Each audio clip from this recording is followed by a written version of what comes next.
नमस्कार, वणकम, सत श्री अकाल, सलाम, hello, welcome to this new episode of बचपन के पिटारे से, where we are celebrating Indian languages this time.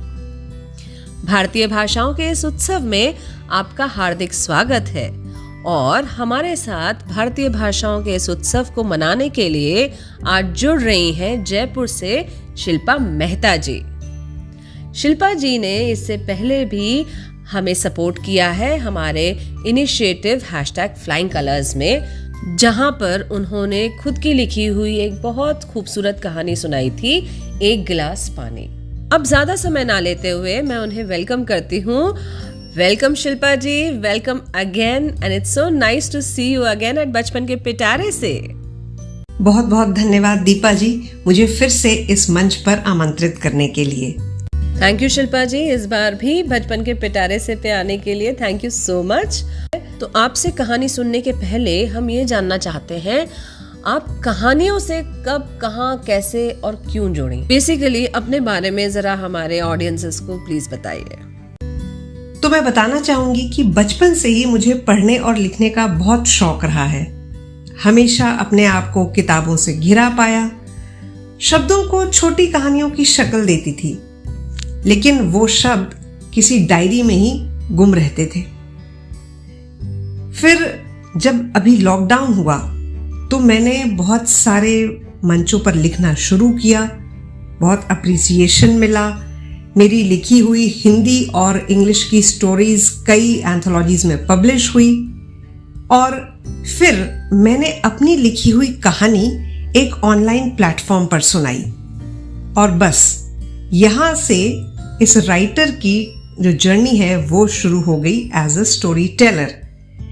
पर मैं आपको एक बात और बताना चाहूंगी कि बचपन से ही मैं ऑल इंडिया रेडियो भोपाल में कई प्लेज करती थी, कई प्रोग्राम्स करती थी, पर उसके बाद में जिंदगी की आपाधापी में ये सब चीज़ों ने थोड़ा एक बैक सीट ले लिया।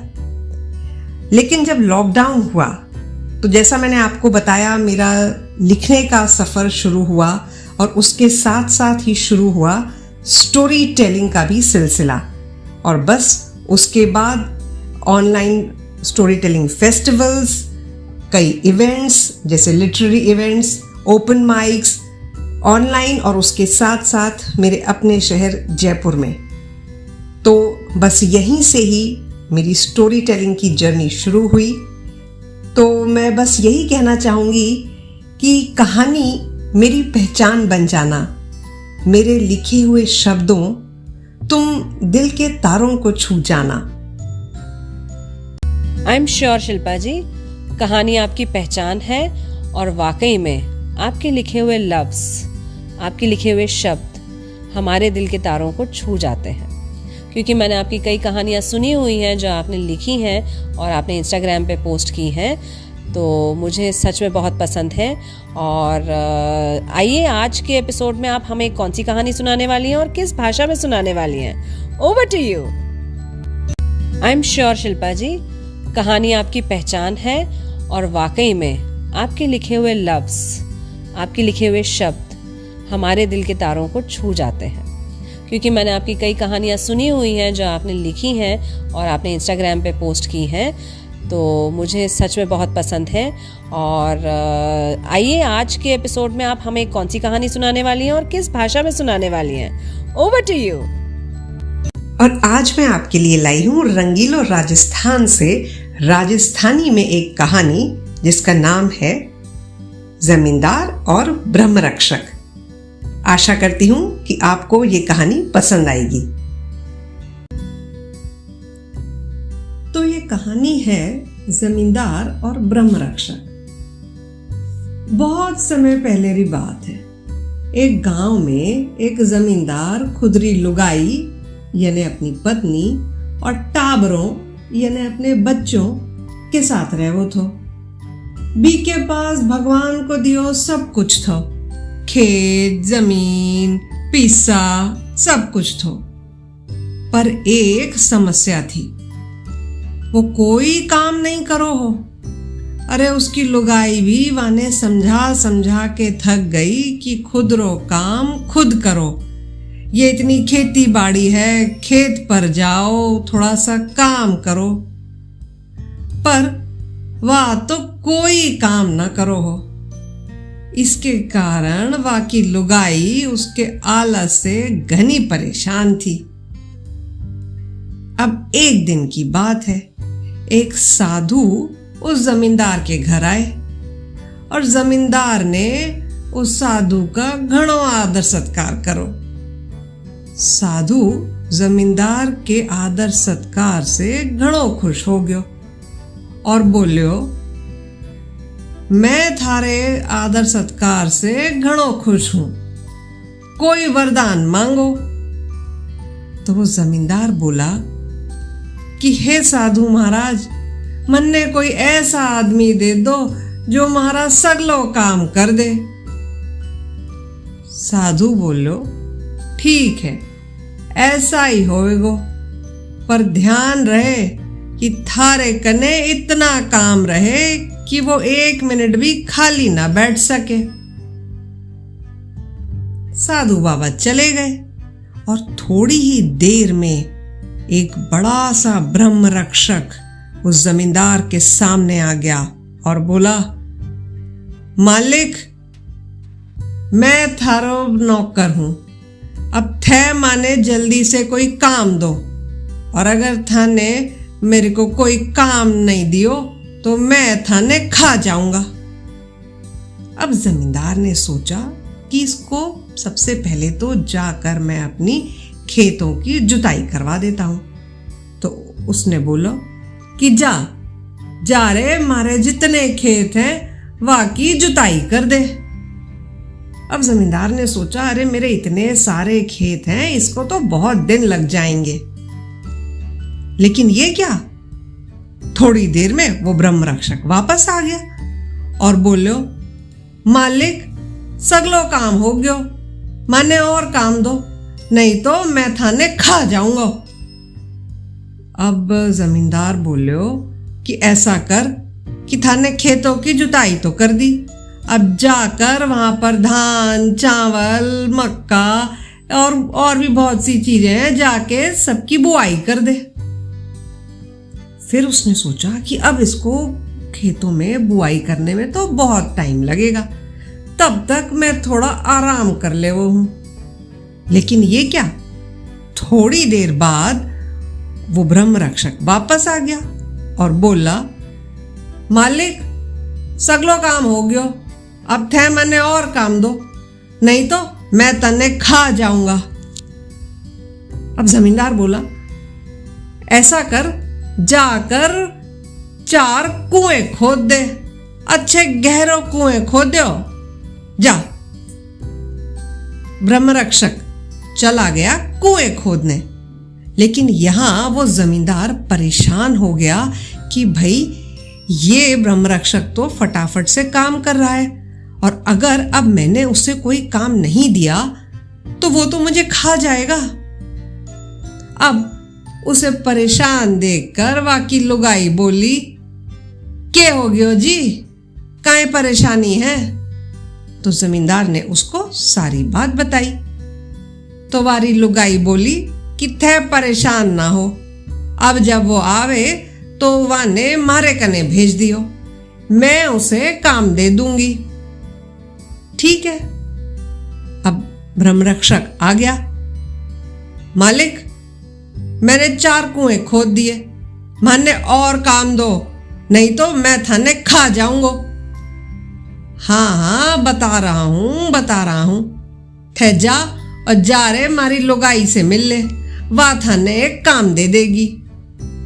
ब्रह्मरक्षक जमींदार की लुगाई के पास गयो और उसकी लुगाई ने अपने घुंघराले बालों में से एक बाल तोड़ो और वो ब्रह्मरक्षक को देर बोली, जा, ये मारो घुंघरालो बाल, इसको सीधो कर दे। ब्रह्मरक्षक ने सोचा, अरे यह तो बड़ा आसान सा काम है। अब उसने जैसे ही उस बाल को सीधो कियो, पर छोड़ते ही वह बाल तो वापस से घुंघरालो हो गयो।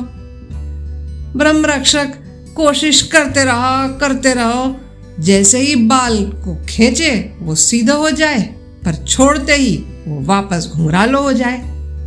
अब उसके समझ ही को नहीं आ रहा कि वो क्या करे।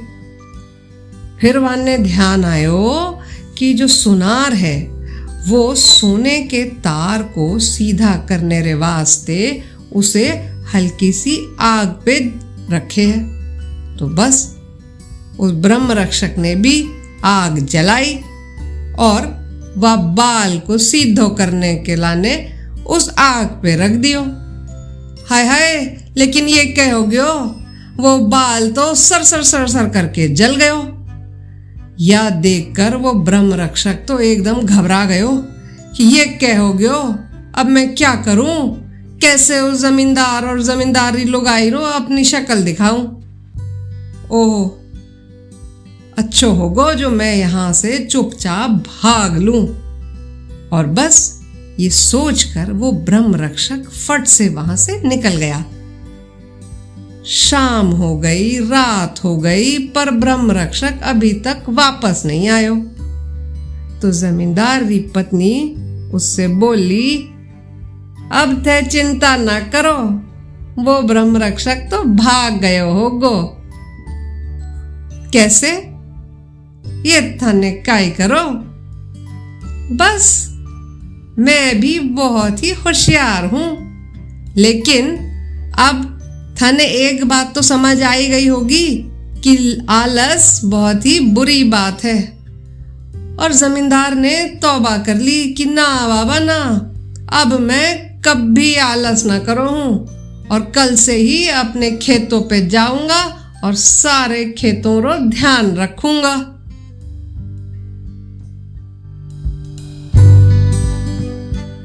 घणो मजो आई भी गयो। मुझे उम्मीद है मैंने सही बोला है ना शिल्पा जी। बचपन के पिटारे से मेरी यही कोशिश है कि हम सब मिलके अपनी भारतीय भाषाओं को सबको सुनाएं, फैलाएं और अपनी फ्यूचर जनरेशन को भी अपने रूट्स से जोड़ें ना। कहानियां ही तो एक अच्छा माध्यम होती हैं एक दूसरे से जोड़े रखने का। यही तो हमारी यूएसपी है, खासियत है भारत की, यूनिटी एंड डाइवर्सिटी।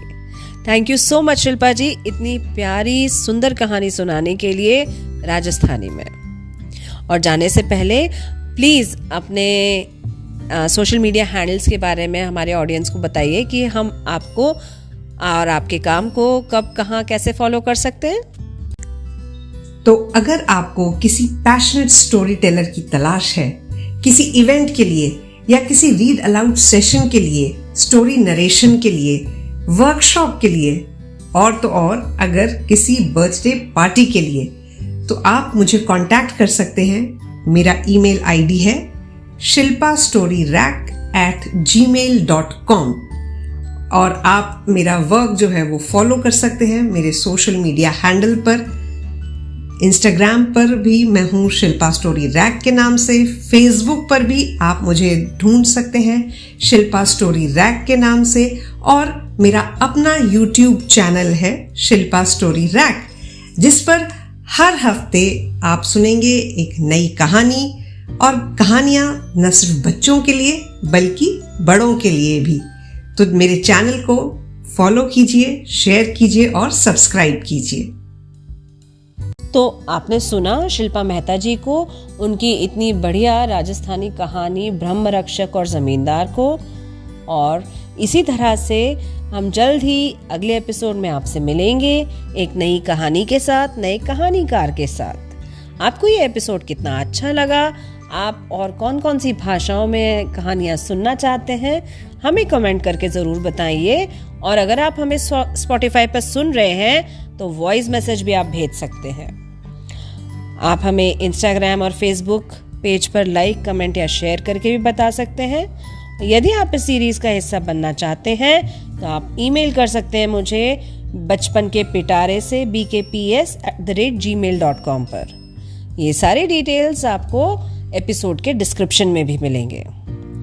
तो हम जल्दी मिलेंगे, तब तक सुनते रहिए बचपन के पिटारे से और अपना बहुत बहुत ध्यान रखिए। स्वस्थ रहें, मस्त रहें और खूब खूब खुश रहें। आपका दिन शुभ हो। धन्यवाद।